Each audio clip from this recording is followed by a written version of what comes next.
Hi everyone, welcome to the Lawn Fawn Fans Spring Hopping Giveaway. I will have a link to all the participants in the description box below. Please make sure that you leave a comment and like the videos along the way for a chance to win a $25 gift card to Lawn Fawn. I will announce the winner in my community tab section on March 20th. I want to give out a big thank you to Lawn Fawn for being so generous and offering the gift certificate.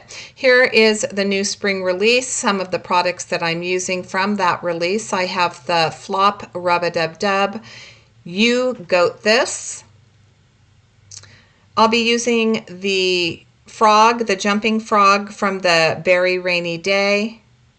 The sentiment from Window Scene Spring that says Sending Sunshine. And then I have some older dies in my stash. I have the Sun and Moon. I'll be using the two-piece sun die. Stitched Pond Frame, I'll be using the pond. Little Town Hills, I'll be using the houses.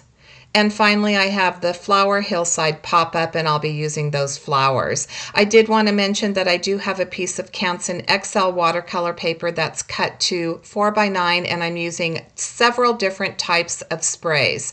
I have the Slimline Grass Stencil from Lawn Fawn, and I placed it in the wrong position. You'll notice that I did block off with another piece of paper the top of my card panel so that I can add the sky later on. But here I'm going to mess up my top section because I did have to lay that stencil down, and look at that. But it's okay, I'm going to fix it. I am going to lose the detail from the stencil, but you know, c'est la vie, it ends up working out in the long run.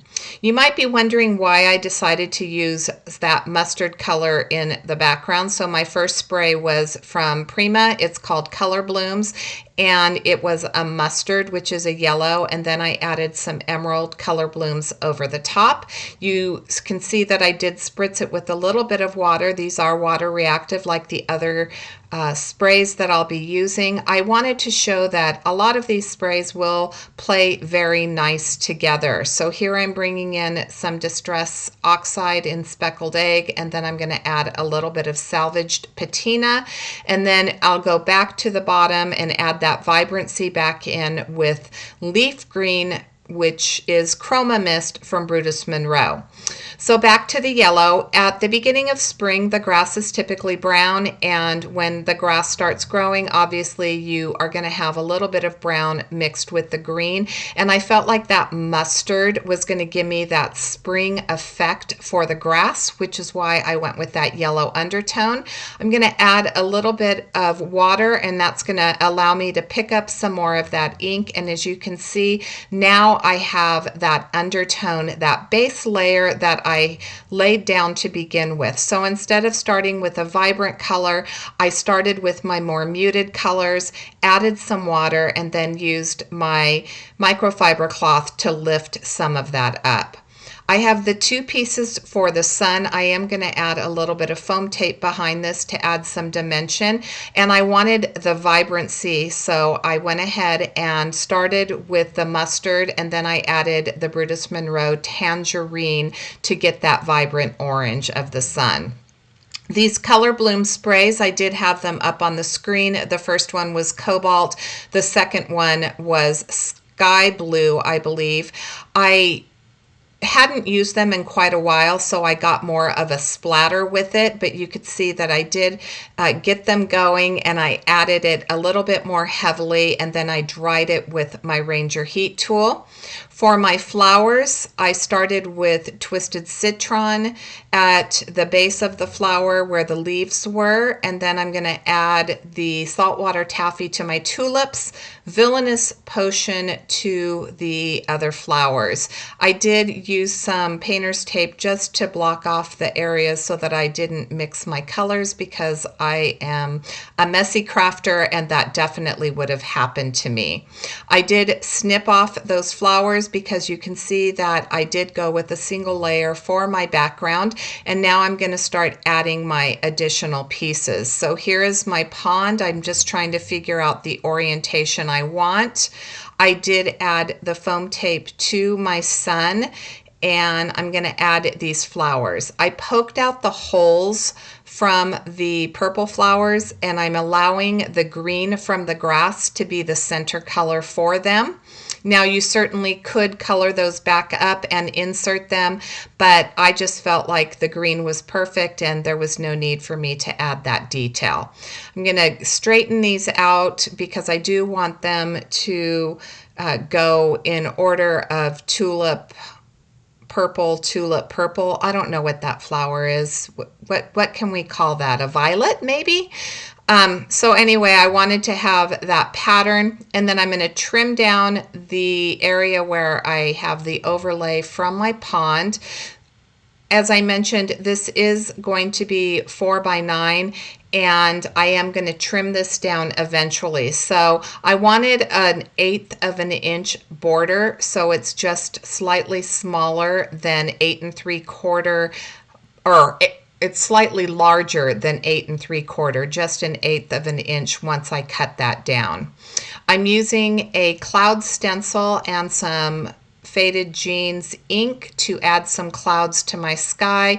You see that I did rotate that stencil. That allows me to just get a different look for each area of the sky, and I really like the way that that sky turned out. There's where I trimmed down my paper because I am going to bring in a piece of cardstock. I'll have a piece of blue cardstock. My finished card is going to be 4x9 inches, and it's going to give me just an 1/8 of an inch border, as I mentioned. I tried something different. I have this picket fence distress paint, and I thought that I would splatter with it. I typically use gouache, and obviously I added a little too much of the picket fence to the glass mat, but I didn't get the splattering that I was looking for. Maybe it was the brush I was using, but it really didn't show up as significantly as, say, the gouache. I got really fine droplets, and I'm just going to have to revisit that again. Here is a look at the little town hills, and I'm going to just do some very, very simple coloring. So I started with an R46 for my house. I'm going to color all of my rooftops the same. So I believe I have a W6 or 7 marker. I'm going to color all of the windows in, and I'm going to end up popping these out because they just weren't staying in, and it was much easier for me just to reinsert them later on. But I'm going to color all of the roofs with that gray marker, and then I'm going to color the doors of my white houses. So I chose to leave the houses white.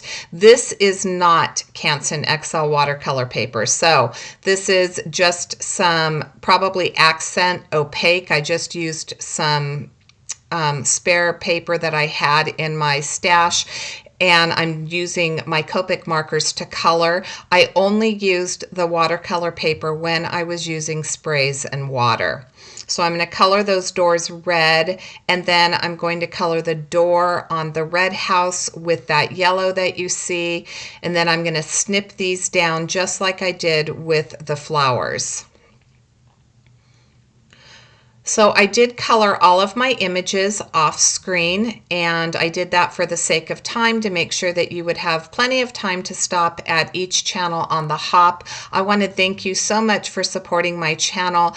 If you haven't subscribed, I would absolutely love for you to subscribe and ring the bell so you're notified whenever I do upload a new video. I do want to say that you do not need to be a subscriber to be eligible for the prize.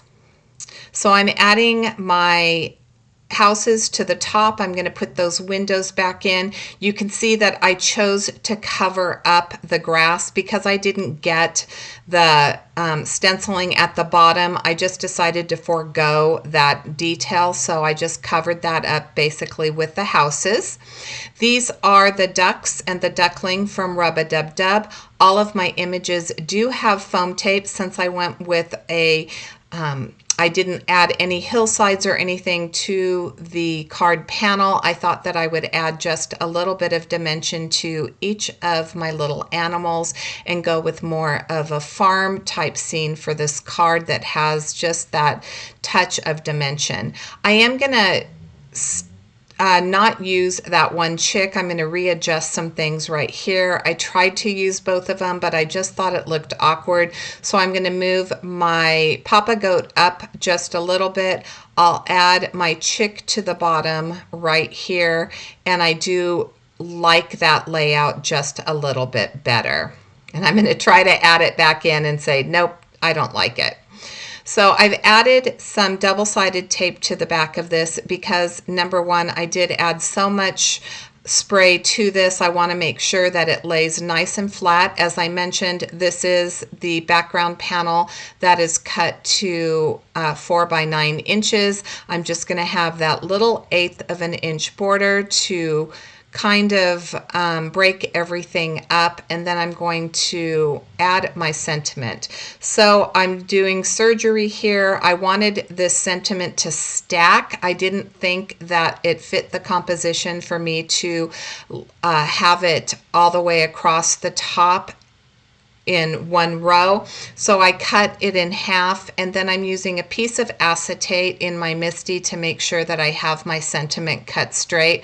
I've used some Rockin' Red ink to stamp the sentiment, and then that will finish my card for today. I'll show you a little bit of the dimension and a close-up of the card. I want to thank you so much for joining me. I hope that you stop at each of the other participants' channels because this is a very talented group of Lawn Fawn creators. Thank you so much for joining me today, and until next time, I hope you have a fabulous day.